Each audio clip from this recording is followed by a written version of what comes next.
Buenas tardes y una vez más bienvenidos a Barcelona. Hoy nos hemos reunido aquí con el objetivo de que la diplomacia recupere en Oriente Próximo el espacio que las armas le han arrebatado. Y con una participación de delegaciones ministeriales sin precedentes, el Foro de la Unión por el Mediterráneo ha puesto sobre la mesa la crisis en Gaza.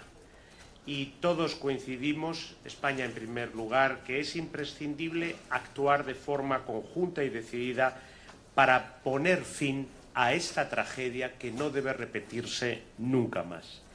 Quiero agradecer muy especialmente a las dos copresidencias, tanto a mi buen amigo Josep Borrell, en nombre de la Unión Europea, como a mi buen amigo Ayman Safadi, el ministro de Asuntos Exteriores de Jordania, y a Unión por el Mediterráneo, en la persona de su secretario general, Nasser Kamel, y todas las personas que trabajan por todo el esfuerzo realizado para que esta reunión histórica de Unión por el Mediterráneo haya podido tener lugar hoy.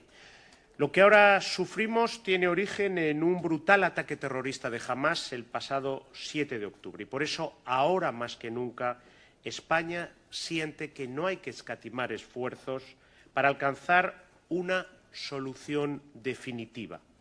España ha sido muy consciente de la nueva oportunidad que tenemos de buscar esa solución definitiva a una situación que periódicamente golpea con extrema crudeza y que hasta ahora no lo había hecho con esta virulencia que estamos viendo. Y por eso hemos impulsado la idea de una conferencia internacional de paz que en esta reunión de Unión por el Mediterráneo, en la que ha querido participar también el Comité Ministerial junto a la Liga de Estados Árabes y la Organización de Cooperación Islámica, ha recibido numerosos apoyos, como había sido ya el caso en el Consejo de la Unión Europea y en la Liga Árabe.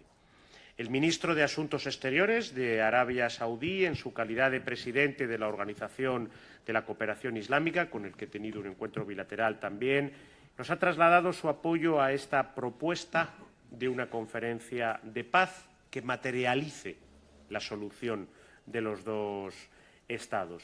La conferencia internacional de paz atañe a todos, nadie debe de sentirse incluido y será el mejor marco para materializar un Estado palestino y un Estado de Israel que coexistan y convivan pacíficamente y garanticen al otro la seguridad y la estabilidad.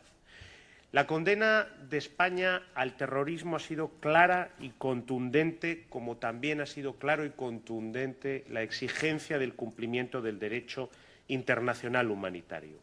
Debe garantizarse la seguridad de la población civil, también de la población civil palestina, que tiene que ser distinguida en todo momento de los objetivos terroristas.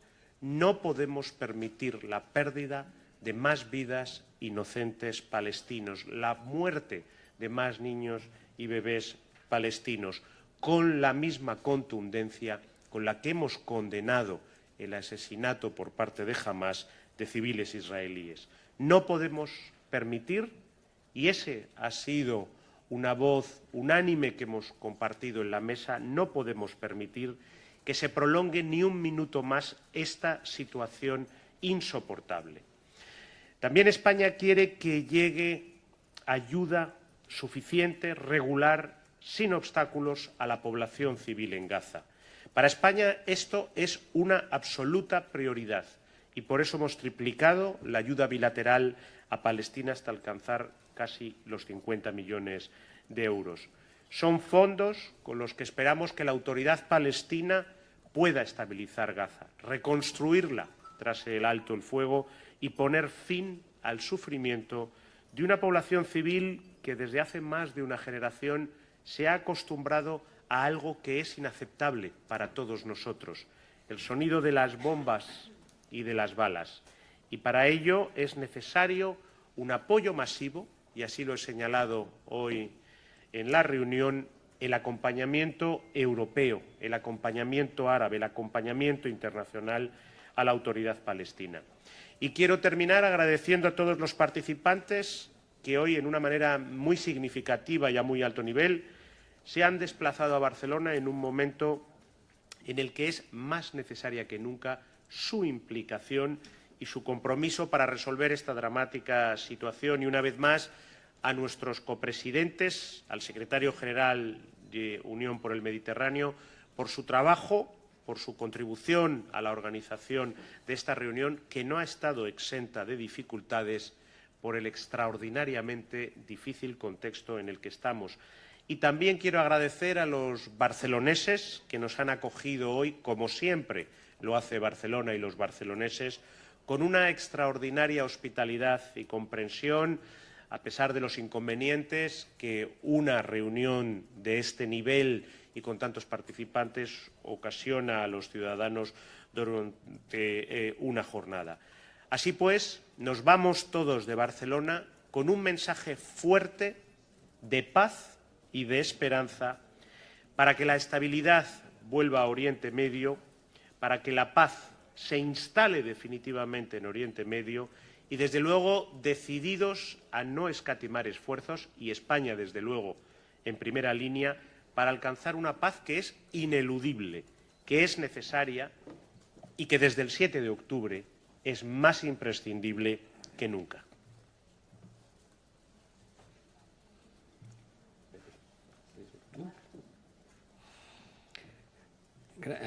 Gracias, ministro. Gracias al ministro Álvarez y gracias a España por acoger esta conferencia, para actuar como el país que nos ha acogido a todos los de la Unión por el Mediterráneo. Y gracias a mi amigo el ministro jordano, el ministro Safadi, y al secretario general de la Unión por el Mediterráneo por la excelente cooperación, primero como copresidentes de la conferencia y después como secretario general de la Unión por el Mediterráneo. Todo el mundo sabe que después de los ataques de Hamas y la masacre que produjo en los kibutz cercanos a la frontera entre Israel y Gaza, se ha producido una situación que ha conducido a una gravísima crisis humanitaria. Por una parte, unos 240 rehenes israelíes, algunos de los cuales han sido afortunadamente ya liberados, pero pocos. La banda de Gaza soportando bombardeos masivos que han ocasionado miles de muertos, entre ellos más de la mitad niños y mujeres, una crisis humanitaria insostenible. Y con el riesgo de que esta situación cree un escenario bélico que vaya más allá de Gaza, que afecte a Cisjordania, al Líbano y al conjunto de la región.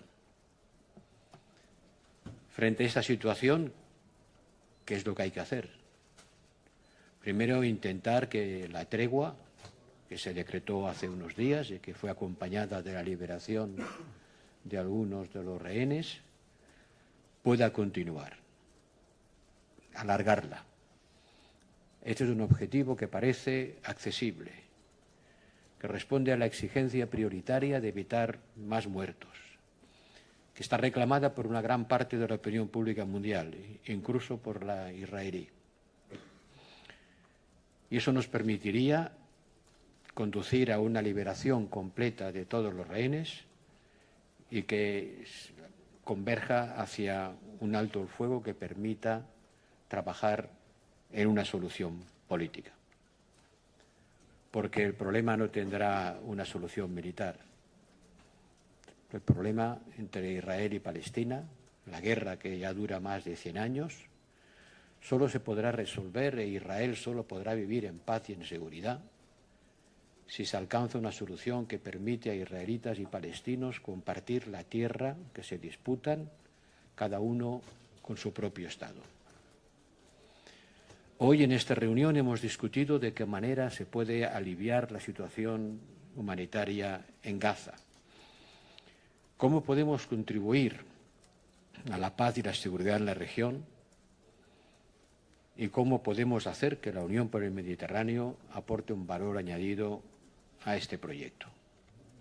Como he dicho, hemos tenido una pausa en los combates que tiene que extenderse hasta llegar a hacer posible una solución política que permita romper el ciclo de la violencia. Hace 3 días que se han dejado de contar los muertos en Gaza, pero cuando dejaron de contarse se acercaban ya a 15.000. De ellos, 5.000 niños, 35.000 heridos, 60% de los edificios destruidos.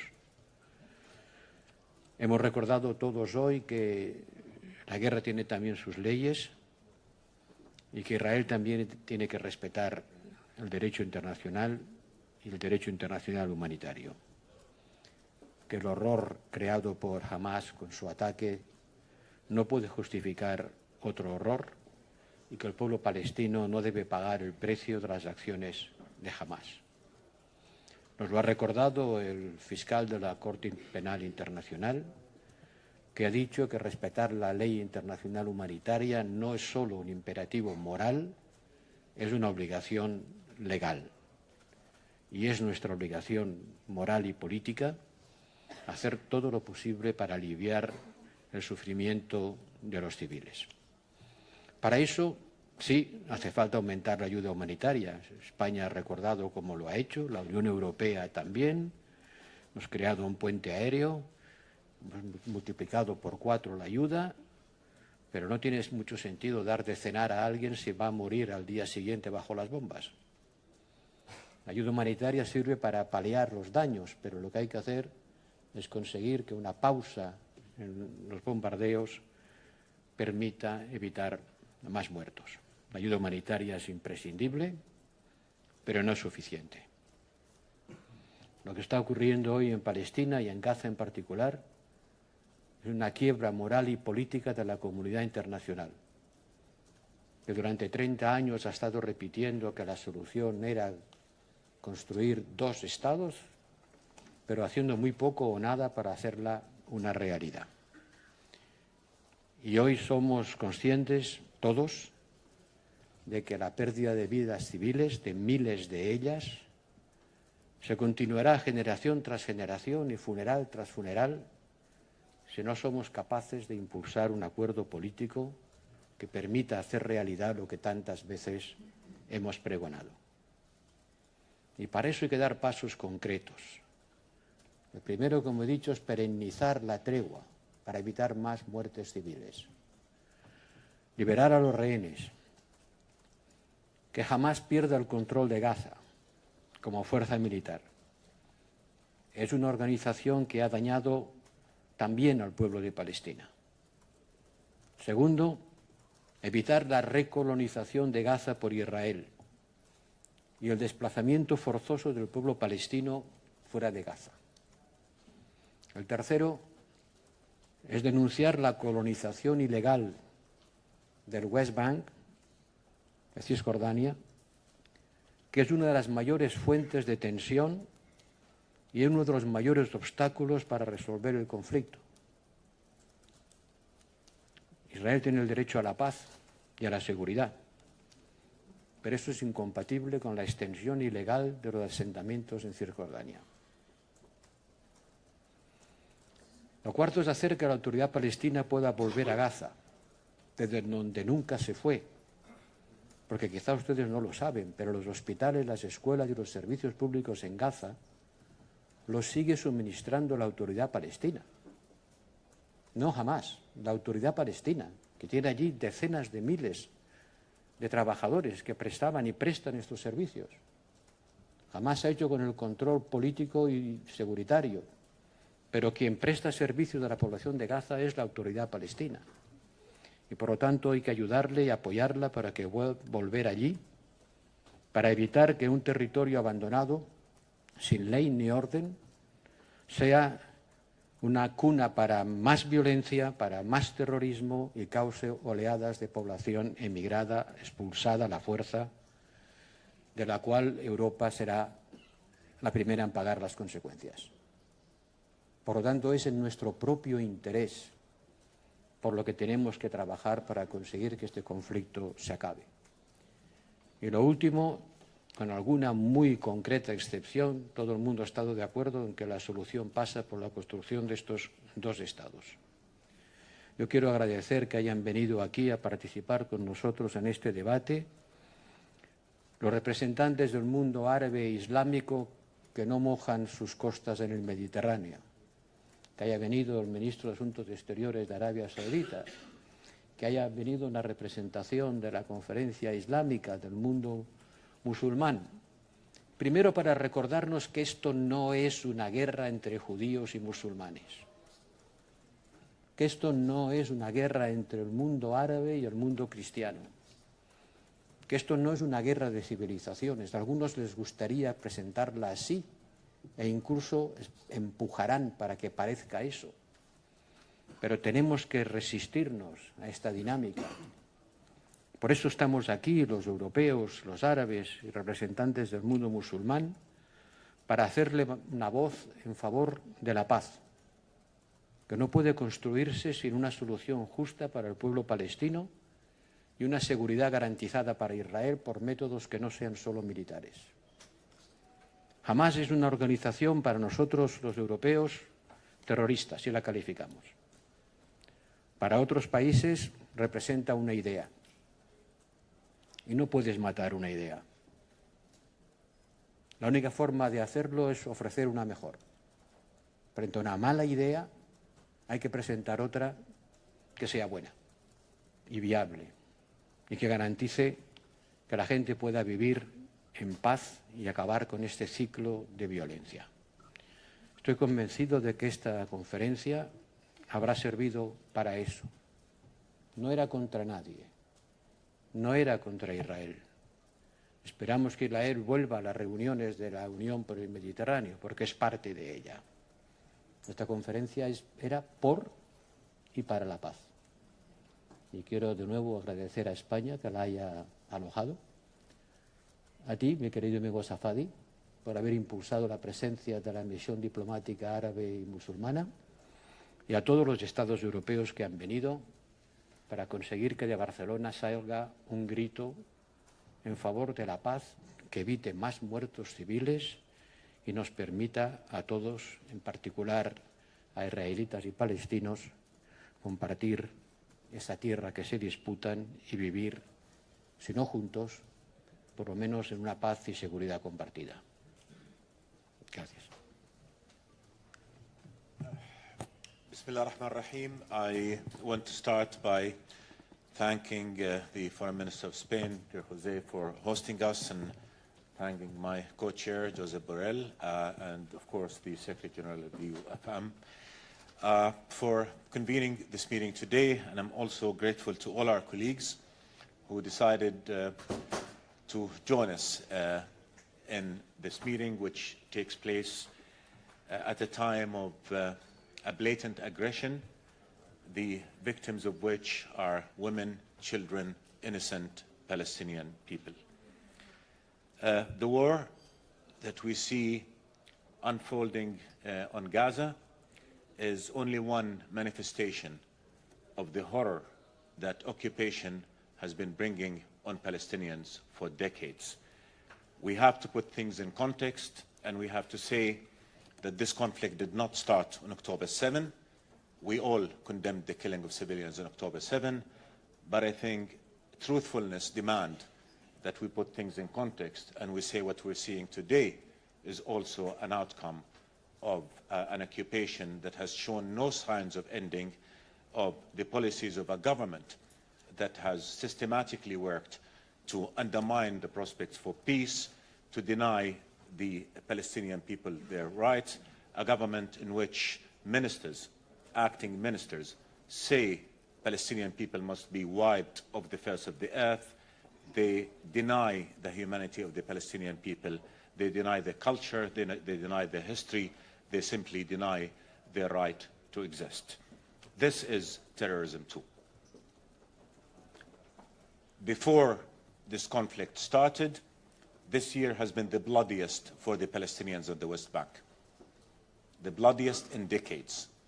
Not only were settler terrorism and confiscation of land and expansion of settlements further pushing the Palestinian people towards nothing having left to lose, but the political pronouncements and the policy of the Israeli government was to act as if there is no Palestinian issue, as if they can parachute over the Palestinian people, over their rights, and have regional peace. This conflict has shown that this cannot be the case. This conflict has shown that the only way for all of us in the region to have peace is for the Palestinian people to be treated as equal human beings, to have their rights fulfilled so that Palestinians and Israelis can live in peace. Today, we came for a very open, very frank, very blunt conversation. We agreed and we disagreed. Some of our colleagues still call the killing of 15,000 Palestinians, the destruction of over 160,000 homes, the complete devastation of hospitals, the denial of food, water, fuel, medicine, self-defense. We call it blatant aggression.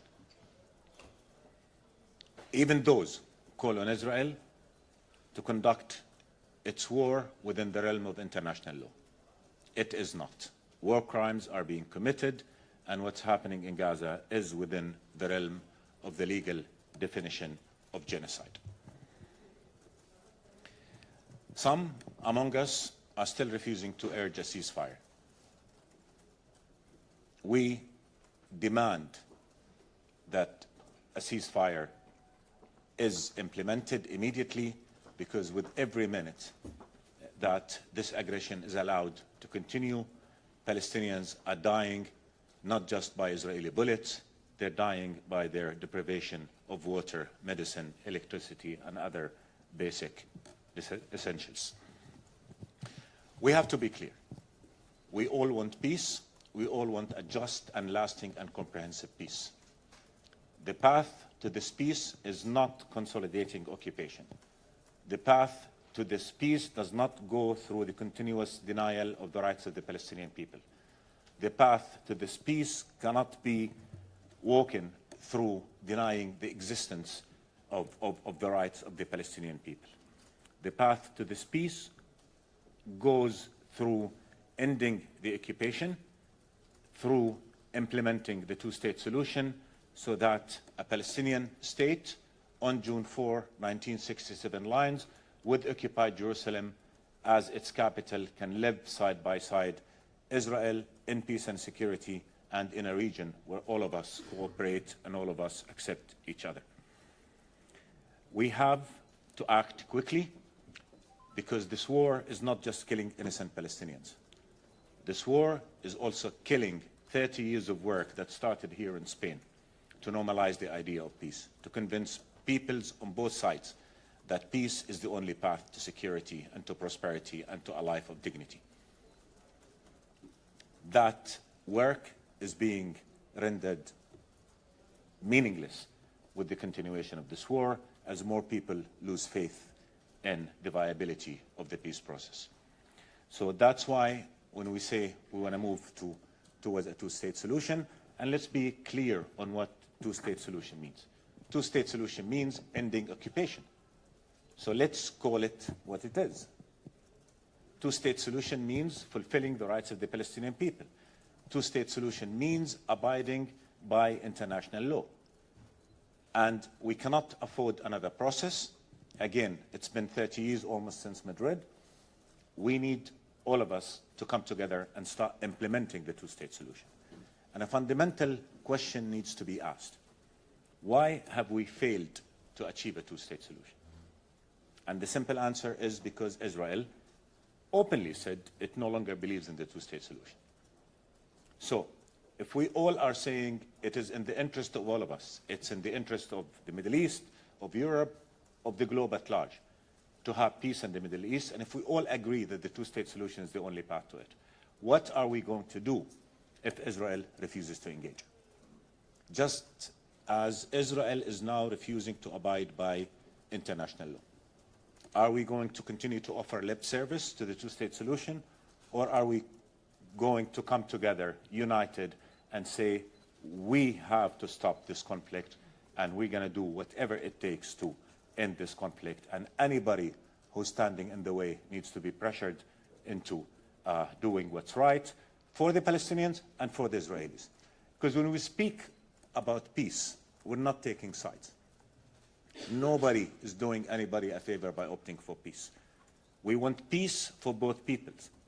We want peace so that Palestinians and Israelis can live without the humiliation of occupation or the fear for security. So I think it is time that we really acted in accordance with our interests, in accordance with international law, and stood together against the party which has made this peace impossible. Against it, by that I mean against the policies that it is doing. Because some people are trying to project our meeting here as if it's a meeting just to take sides against one party or the other. It is not.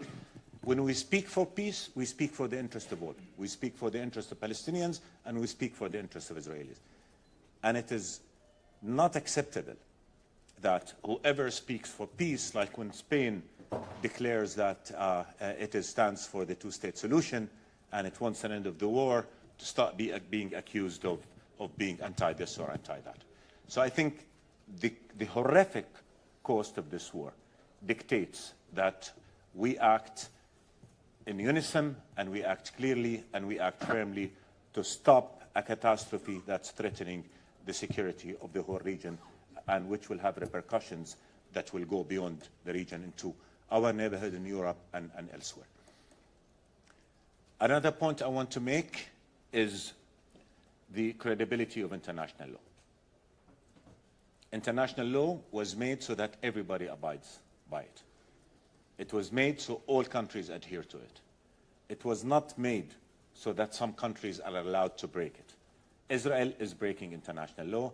Israel has been acting as if it's above the law, and this has to stop, because if we do not do that, then the message we're sending is that the application of international law is really a function of who the violator is and who the victim is. Joseph said something important. This is not a religious war. It never was a religious war. It is a war, it is a conflict which is rooted in one country occupying another, on one country acting as if 5 million Palestinians do not exist and have no rights. We in Jordan have made peace 30 years ago, and we're committed to peace. We're committed to a just and lasting peace. A just and lasting peace that will, again, make sure that we never live the horrors that we have seen over the past weeks. But for that peace to happen, one fundamental fact needs to be realized. It cannot be made over the heads of the Palestinian people. Israel cannot have security unless the Palestinian people have security. Life should have the same value, Palestinian life and Israeli life. We want peace that will protect every life, every Palestinian life, every Israeli life. And this is the peace that we're urging our friends to come and help us achieve it. So, again, today was a very important meeting where we had deep conversations, agreements, disagreements, but we agreed on some fundamental issues. We agreed that there should be no more killing. So call it a humanitarian pause, call it a ceasefire, call it whatever you want to call it, as long as the killing stops. That's important. We all agreed that international humanitarian law must be respected. We all agreed that enough supplies should enter Gaza, and all of Gaza, not just the south of Gaza, the north of Gaza as well. There are people who are still suffering there. We all agreed that population transfer is unacceptable, that displacement, which is a stark violation of international law, is not acceptable, that the 1.7 million Palestinians who've been driven from their homes after they have been destroyed in the north to the south of Gaza should be able to go back to Gaza. And we agreed, at least our position and the position of the Arab and Muslim delegation that attended our meeting today, that there can be no Gaza alone. And there can be no security management of Gaza, because we've seen what security management alone outside a political context that gives the Palestinian people their rights has done on the West Bank. So no Gaza alone. What we want is for this war to stop, and to stop immediately, for Palestinians to be protected and protected immediately, for sufficient supplies to enter Gaza and to enter immediately, and then for a global move behind a plan to put an end to this conflict on the basis of the two-state solution in accordance with international law and agreed upon terms of reference. I just want to remind our colleagues here that in 2002, the whole Arab world came out and said, we are ready to have peace with Israel, we're ready to have normal ties with Israel in return for Israel ending the occupation of occupied territories and moving towards a peace on the basis of the two-state solution. That's what we're going to continue to work on, but until then, we have to focus on what's important at this moment, and what's important at this moment is to prevent the killing of one extra life. International community has stopped counting the victims of this aggression. Their families have not. Every family is still counting every member of their families lost, or buried in the rubble, or dying because there's no medicine at the hospital, or dying because there's no water or food. So the international community maybe have stopped counting, Palestinian families who are suffering are counting their death day in, day out. That must stop for the sake of all of us in the region. We cannot allow hatred to determine our future. We cannot allow dehumanization of the other to determine our future. It is imperative upon all of us to say enough, enough killing, enough destruction, enough war, enough conflict, and let us put our region on a path towards a just lasting peace that once again cannot be realized unless the Palestinian people realize their legitimate rights to freedom, to statehood, to dignity, and address the Israeli concerns for security as well. That is the task ahead. It's an enormous task, but it's a task worth every single effort of every one of us, because the alternative is more killing, more conflict, more destruction, and more despair. Thank you. Well, I'll start by thanking our two co-chairs, of course, Minister Safadi and the Vice President Josep Borrell, and our host, Minister Perez, for allowing us to meet under the umbrella or within the platform, which is the UFM, today here in Barcelona. Just a quick reminder that this meeting was supposed to be a celebratory meeting, because we are celebrating the 15th anniversary of the creation of the Union for the Mediterranean. But unfortunately, due to the current tragic circumstances, we made the decision, rightly so actually, to focus this meeting on the current tragic situation in the region. As a distinguished speaker before me confirmed, we are all against and we all condemned the appalling and dreadful attacks on the 7th of October, which you all know led to the captivity and death of numerous innocent civilians in Israel. But we are all also witness to an unimaginable situation in Palestine. We are witnessing the collective punishment of an entire population with complete disregard to international humanitarian law and the sanctity of civilian life, especially those, of course, of women and children, not only in Gaza, but also in the West Bank. This madness has to stop, and this is what this meeting is about, and it has to stop now. And that was exactly what this meeting is about. When it comes to the Union for the Mediterranean, I clearly stated that regional cooperation cannot continue at a positive and dynamic pace without addressing the urgent challenges we are facing in terms of injustice, occupation, and a lack of a political solution to the Arab-Israeli conflict. Because it leads to so many questions. Question of, are we going to stick to a rule-based international order? Are we going to apply the same standard that we are applying in Europe when we are facing with an occupation within our region in the Middle East, all these are questions that we need to answer together. But I'm happy to have witnessed, as a Secretary General, the numerous consensus that has been enumerated by the distinguished speaker before me in terms of the ceasefire or humanitarian pause, refusal of reoccupation of Gaza, and all the point expressed in terms of the 5 or 6 main points where all the parties to this meeting were extremely in accord and in consensus about.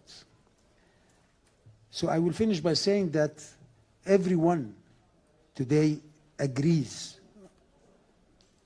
on the need to demonstrate a common, when I say a common, I mean a Euro-Mediterranean, political and moral willingness to solve this crisis through a comprehensive and long-lasting peace in the Middle East, one that is built only and exclusively, as everyone said before me, on the two-state solution. I just want to mention a last point. I said during the meeting that there is definitely a before and after the 7th of October for Mediterranean cooperation and for the Union for the Mediterranean, because achieving real and effective regional integration and cooperation can only come through a just and a comprehensive peace for Palestine, Israel, and the whole region. Thank you very much.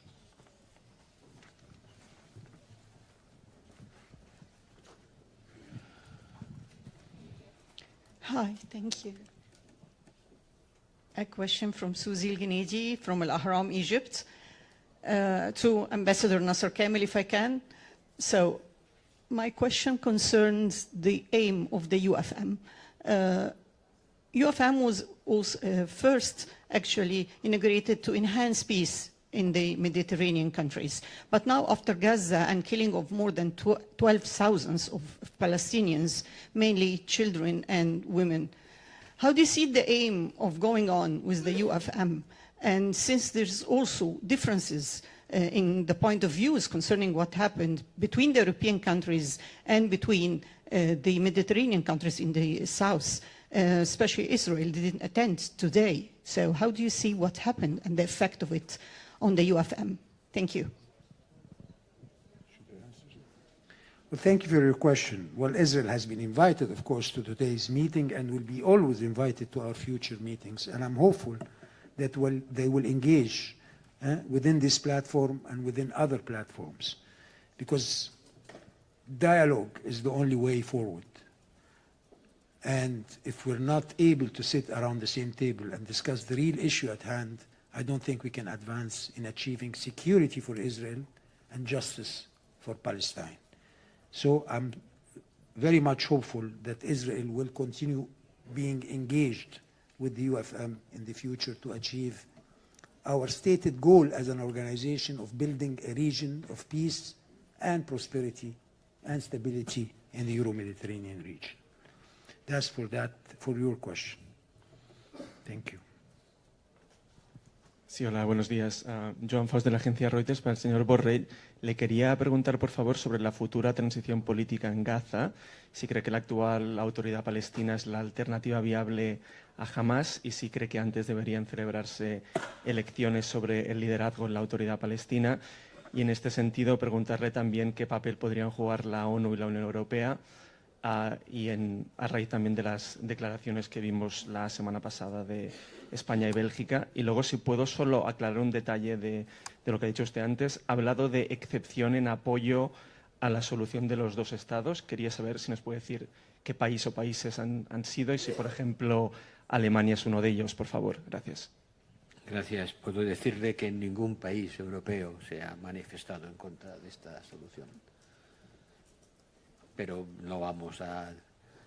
Los que tengan algo que decir lo dirán por ellos mismos, pero creo que la posición europea está muy clara en favor de la solución de los dos estados. Lo ha dicho el Consejo Europeo, que como sabe se pronuncia por unanimidad. Mire, como le digo, La gente piensa que la autoridad palestina fue expulsada de Gaza por Hamas. Sí, es verdad, Hamas tomó el control político. Primero ganó unas elecciones y después, por así decirlo, tomó por la fuerza el control político y de seguridad de Gaza.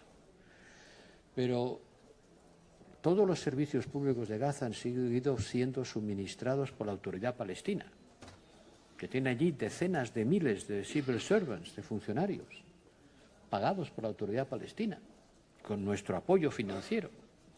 Los hospitales y las escuelas y todo lo que es el servicio público, todo lo que no es el control securitario y policial, es la autoridad palestina quien lo está haciendo. Y yo creo que, francamente, si excluimos la solución de que Israel tome de nuevo Gaza como un territorio colonizado, si excluimos la solución de dejar Gaza abandonada a su suerte para que se convierta en un nuevo Mogadiscio, en una tierra sin ley ni orden, donde solamente sean los movimientos armados que puedan degenerar en toda clase de violencia y terrorismo. No queremos dejarla abandonada a esa suerte, ¿verdad? Si Egipto y ningún país árabe quiere tomar el control de Gaza, ¿qué otra solución hay? Que no sean los propios palestinos. ¿Y quiénes son los palestinos hoy? Es la autoridad palestina, que es perfeccionable y mejorable y que tienen que haber elecciones cuanto antes y que Israel debe cooperar para que esas elecciones puedan tener lugar. Porque cuando se intentaron hacer no dejó que se hicieran en Jerusalén Este. Pues sí, de acuerdo, claro que hay que hacerlo. Claro que hay que reforzar, legitimar y apoyar a la autoridad palestina. Y claro que sola no podría hacerlo, que hará falta que la comunidad internacional le preste apoyo, y para eso están las Naciones Unidas. Que harán falta decisiones del Consejo de Seguridad al respecto, sí, pero no veo otro actor políticamente más legitimado de todos los que uno pueda imaginar para tomar el control de Gaza y hacer que el terrorismo se erradique y la gente que allí vive tenga derecho a vivir como seres humanos. Ciertamente es una apuesta por algo que necesita mejorar en su funcionamiento, claro que sí, que necesita celebrar elecciones, claro que sí, que necesita a través de las elecciones una mayor legitimación, sí, pero lo que está pasando en Gaza no podemos parar la imagen y esperar unos cuantos meses más a que tengamos una autoridad palestina que a todo el mundo le parezca estupenda. Yo creo que es la única solución viable, pero será viable si la comunidad internacional la apoya.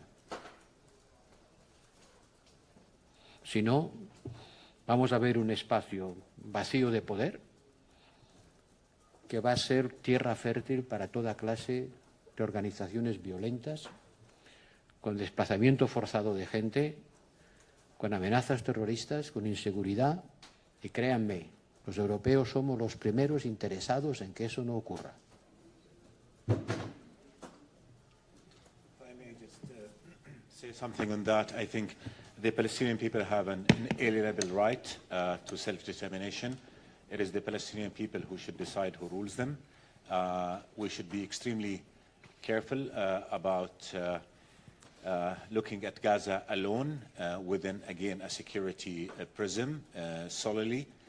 Gaza should be looked at as part and parcel of the whole occupied Palestinian territory, and any talk of Gaza alone is simply going to prepare the ground for this conflict to erupt again in the future.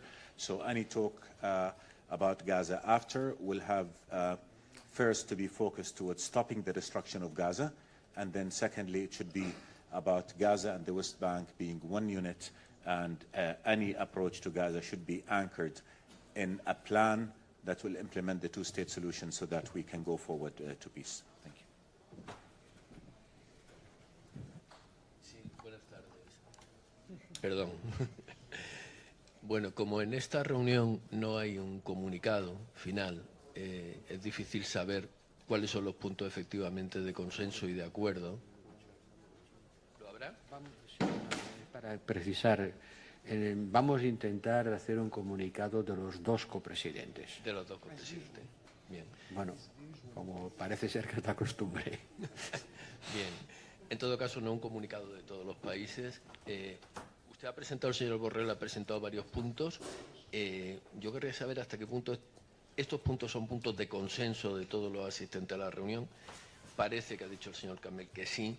Y yo querría precisar dos de ellos. Uno es, si todos los países europeos están de acuerdo en que, más allá de prolongar unos días la actual pausa, ¿no?, que se prolongue un poco más, en perpetuar esta pausa, como usted ha dicho, hasta llegar a una salida política del conflicto, es decir, un cese el fuego indefinido, y si todos los países árabes del otro lado están o no de acuerdo, quizá esto el señor Kamel lo podría también precisar, en que no juegue jamás ningún papel en el posconflicto, que jamás ha quedado descalificado como actor en el proceso político.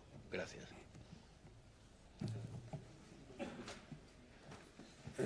Yo creo que he intentado ser claro al respecto.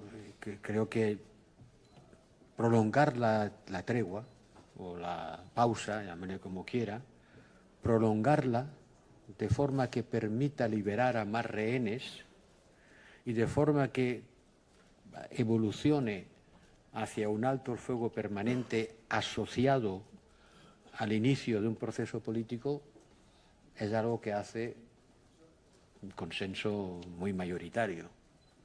Prolongar la pausa todo lo que sea posible para evitar más muertos, para permitir la liberación de más rehenes, de manera que el proceso converja hacia un fin de las hostilidades en el marco de la búsqueda de una solución política.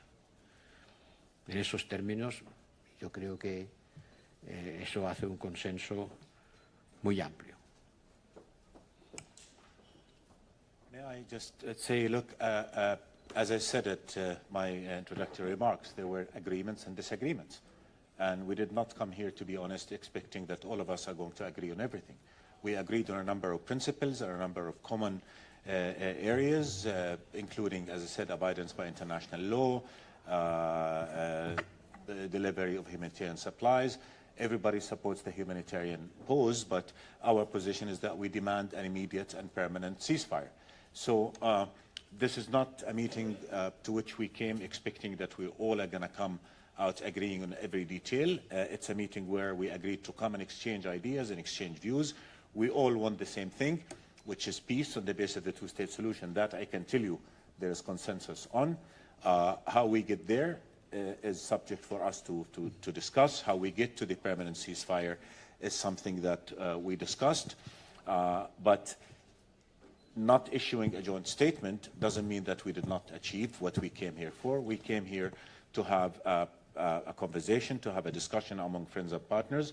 We, from the Arab world, made our point about what we believe our priorities are, which is, as I said, immediate stopping of this aggression, immediate delivery of supplies, protecting of Palestinian civilians, respecting international law, and all the rest. And many of our partners agreed with us on many of that.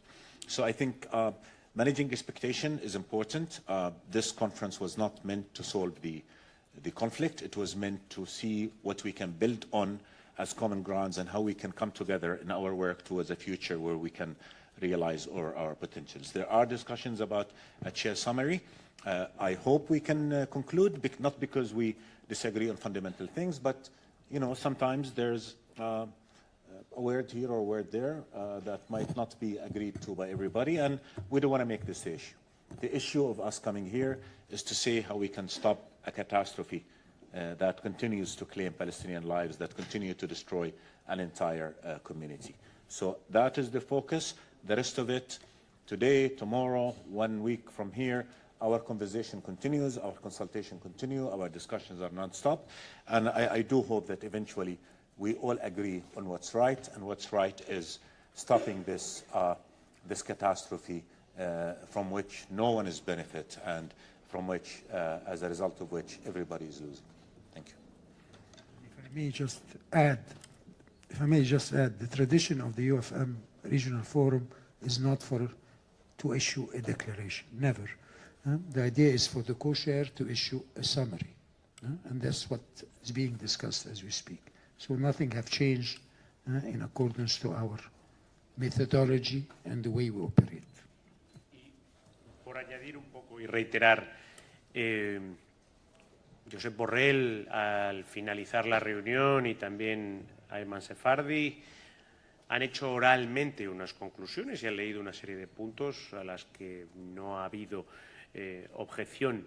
El hecho de que esta sea la reunión a la que haya venido el mayor número de países y al mayor nivel también demuestra un grado de consenso de querer hablar, hay que recordarlo, de un único punto de la agenda. En eso también es única esta reunión.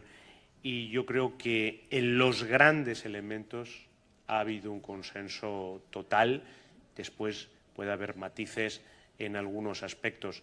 Nunca ha habido comunicados, desde luego, que se circularan en Unión por el Mediterráneo y en el que los Estados dieran su opinión. Por lo tanto, es una reunión en ese sentido que no solamente ha discurrido con normalidad, sino que ha discurrido con un único punto de la agenda, que es muy excepcional, y todo el mundo sabía a lo que venía, que era a hablar y a aportar para ese único punto de la agenda. Following what you already said, and especially you, Mr. Safadi, I would like to ask. So last month, like 4 EU countries voted differently into the United Nations, namely Croatia, Austria, Czech Republic, and Hungary. Did you today have opportunity to talk to them, and maybe our position maybe closer than before? And especially, Minister, you also talked to Croatian Minister recently in Jordan. So how is it with those 4 countries? Is there any closer positions on issues? Well, I don't want to speak on behalf of other countries. I think they can speak for themselves, but I can only speak about the position of Jordan, which is continuing to talk to everybody with a view to exposing the atrocities that are being committed during this aggression, and to emphasize the need for all of us to come together and stop this catastrophe and work for a future that will guarantee the peace and dignity and liberty of all peoples of the region. Thank you very much. Thank you very, very much.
Sí, exactamente.